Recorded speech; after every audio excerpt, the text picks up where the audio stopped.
Raider Nation, this video is all about J.J. Watt. And if you want the Las Vegas Raiders to go out and sign the defensive tackle, I want you to like this video right now. No matter the location, from OAKLA to LV, I'm a Raider.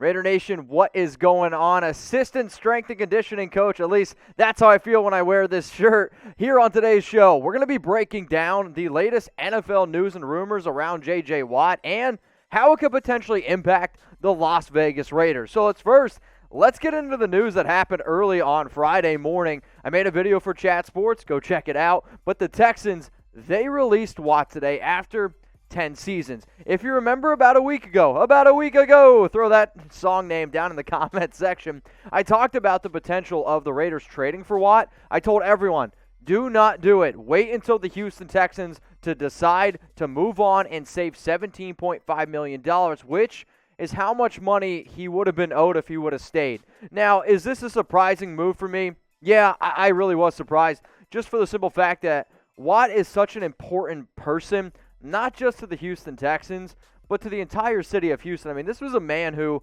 after the hurricane, set out a goal to raise $200,000 and ended up raising close to $37 million. So, Watt right now, he's looking to sign with a contender. Could that be the Las Vegas Raiders? Stay find out. So, how about the last 4 seasons, right?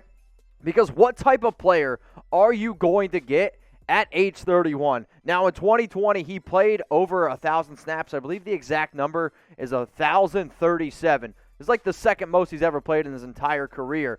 But when you do go back and look at his last 5-6 seasons, there have been a lot of injury-riddled years, right? I mean, that's basically why he wears this giant brace on his arm. But in 4 sacks in 2019, 16 sacks really just 3 years ago, what type of production are you going to be able to get out of J.J. Watt coming off a year where the dude had 52 tackles, 14 tackles for loss, and 5 sacks on a 4-12 Houston Texans football team?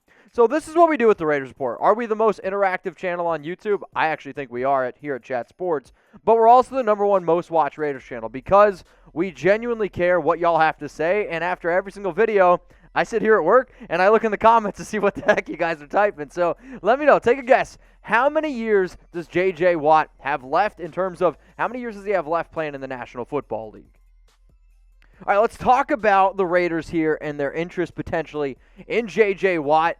I'm giving this one 4 chalky heads, believe it, baby. For those of you that have no idea what that means, it means I am 100% certain that the Las Vegas Raiders are going to be interested in signing J.J. Watt. Does that mean they're going to do it? No, I'll tell you how likely that is coming up here in just a little bit. Gus Bradley, when he was hired to be the Raiders defensive coordinator, literally the first thing that he said was this: in order to have the best defense that I can possibly have, I need to build the defensive line. Now, I get it, PFF, they list J.J. Watt as a defensive end, which he was technically a defensive end with the Houston Texans in that 3-4 defense. But if he came to the Raiders, he would be a defensive tackle because you'd have Cleveland Ferrell on one side, Max in the middle, and then Mo Hurst, J.J. Watt filling it up the middle. Remember about 2 weeks ago, Gruden was talking to Richard Sherman and said, we're looking for an alpha on defense.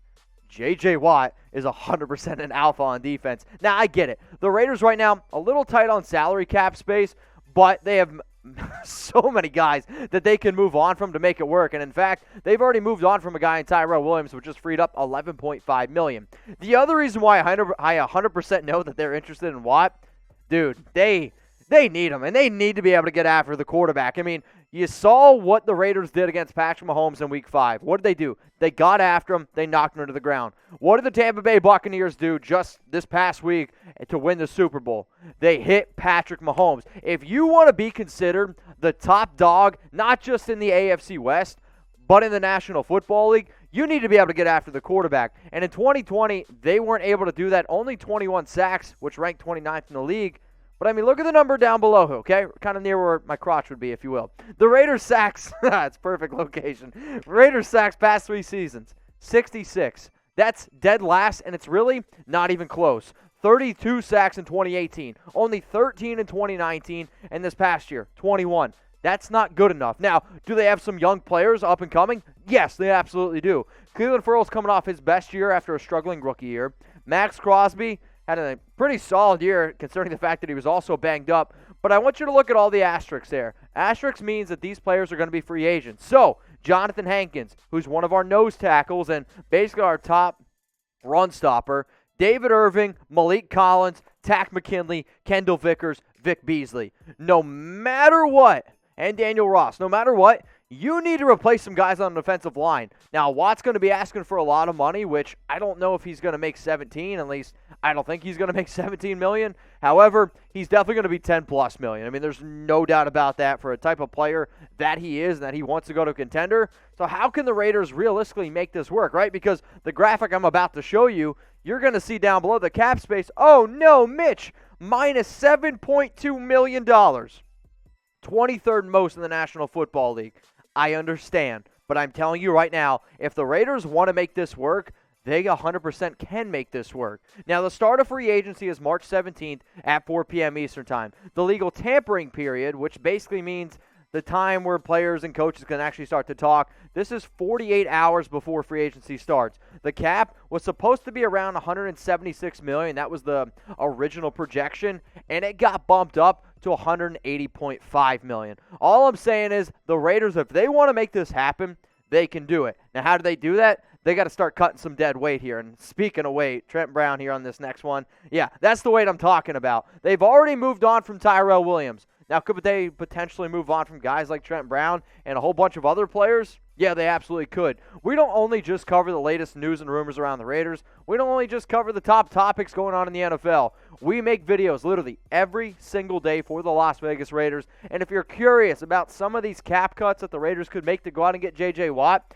this is the thumbnail to the video that I made around it, where they literally could free up, I think it's like over $46 million. So if you haven't already, hit the big red button that says subscribe. And if you have already subbed, simple as this here at Chat Sports. More subs equals more videos. Take the link that you see below, youtube.com/Raidersport, and send it to the biggest Raider fans that you know. All right, y'all, what do we do here? Questions. 2021 AFC West champs. Who's it going to be? Is it going to be the Kansas City Chiefs? I want you to type KC. Maybe you think it's going to be the Las Vegas Raiders. I'm anticipating and hoping to see a lot of LBs in the comments, y'all. Don't let me down. The Los Angeles Chargers, type LAC. And I want everyone right now to just type Boo Sam, because Sam is producing today's show, and he's a Broncos fan. If I don't see at least 50 Boo Sams, he won. So who's going to win the 2021 AFC West champs? How about this? We have the latest odds thanks to today's sportsbook partner, BetUS. If y'all want to bet on who's going to win the AFC West, you can go ahead and do it at chatsports.com/Raiders. Promo code Raiders125. And right here, as you can see, plus 1,000 odds. Now, I'll tell you what, I am a bet man. There's 100%. Plus 1,000 odds for them to win. All you realistically need is for them to play a little bit better on defense. I shouldn't say a little bit better. A lot better on defense. And what happens if Patrick Mahomes were to get injured? Or what happens if the Raiders get a better defensive line and can get after him? This plus 1,000 is great. I don't know what the guys at BetUS are doing with plus 425 for the Chargers, but I get Justin Herbert's there. But come on, man. Now, if you're like, dude, those odds are phenomenal. Luckily for you, we got the best deal on the internet, and I'm not kidding you when I say that. It's for Chucky Heads, believe it, baby type of deal at BetUS. 125% deposit bonus for those of you math nerds out there pointing at me. That means if you deposit $100, you get $125 for free to bet with. So how do you get hooked up with the deal? Chatsports.com/Raiders. For those of you that aren't looking at the screen, it's the link that you see down below. Chatsports.com/Raiders. Promo code Raiders125. Save 125% deposit bonus. Go bet on the Raiders to win the AFC West. Plus 1,000 odds. What do you got to lose? All right, y'all. How about this? Next story. The Raiders going to get j.j. Watt. How likely is it?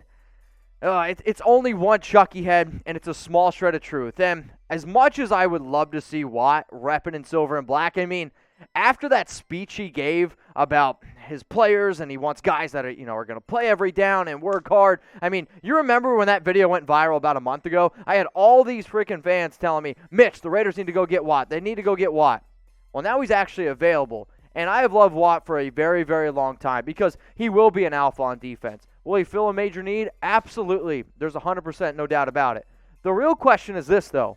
If J.J. Watt's going to have his picking to go and he can make money in the process, does he actually consider the Las Vegas Raiders a contender? And I get it. You and I are sitting here saying, well, Mitch, They went 7-9 in 2019. They went 8-8 last year. Them and the Buccaneers are the only two teams to beat the Chiefs, and maybe if he had a little bit more talent on defense, they absolutely would be. And I agree. I do think that the Raiders can be contenders.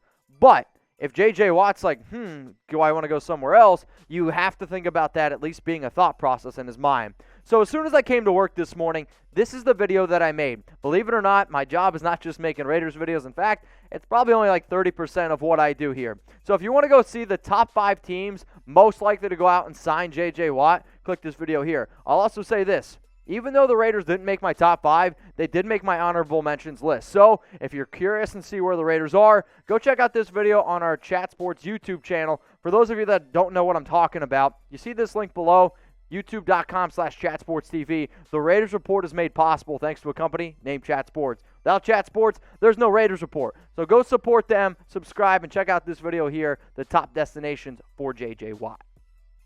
So now the fact that Watt is a free agent, how does he rank in terms of the top defensive tackle free agents in 2021? I'm going to say this again because I already know people are going to say this. But Mitch, he's listed as a defensive end on Pro Football Focus. He wouldn't be a defensive end on the Las Vegas Raiders. He'd be a defensive tackle, so that's why you see this. I still have Leonard Williams as number 1. He's the best guy. He's the youngest guy. He's also going to cost the most. J.J. Watt's number 2. Dalvin Tomlinson's number 3. Shelby Harris is number 4. And I guess if I had to throw in a number 5, it's probably Ndamukong Suh. But the reason why I didn't put a top 5 is because this is what I wanted to ask you. In terms of money, if you were going to spend money on a defensive tackle, you might be able to afford 2 guys. It's not going to be 2 guys that you see on screen. So for that reason, I'm a believer that you would have to pick one and make one your main focus. So would you bring in Leonard Williams type LW? Maybe you go Dalvin Tomlinson type DT. Shelby Harris used to be a Raider, went to the Broncos, had a pretty solid year. Type SH for Shelby Harris. Or if you're like, no, out of all these names, I want J.J. Watt. Now, if you're having a good time on today's show, that's what it's all about here. If you want to talk to me more about, I don't know, what's going on with the Raiders, maybe other free agent topics, or if you want to know a little bit more about J.J. Watt, my DMs are open for a reason. I get the fact that I can't talk to literally everyone in the comments, but on Instagram, I spend an hour, sometimes 2 hours every single night answering DMs. Now, I will say this. It's about to be Valentine's Day weekend. I don't want to be in the doghouse too much, but I will answer some questions. So if y'all want to hit me up on IG, I'm at Mitchell Renz 365. All right, so before we go, we are going to go over, again, some more defensive tackle draft prospects now, because if you can't go out and get J.J. Watt and you can't go out and get any of those top free agents, maybe you could potentially look at a few other guys in the draft, right? Christian Barmore, he's my number 1 guy, and it's actually not even close. Then you got Davion Nixon out of Iowa. He's probably more of a round 2 prospect. Jay Tufele from USC, I look at the Raiders potentially targeting him if they were going to in round 3. Marvin Wilson was a prospect where if he would have came out in 2019, he probably would have been a top 50 pick. Had a pretty down year, was a little bit lazy. I'll tell you what, you want to put Marvin Wilson and J.J. Watt. J.J. Watt could get the most out of Marvin Wilson, but look for Wilson to go in probably round 3. And then Tommy over here, he's a tough prospect for me to wrap my mind around. I've seen good tape. I've seen a little bit of questionable tape. I think he could also be a round 3 pick.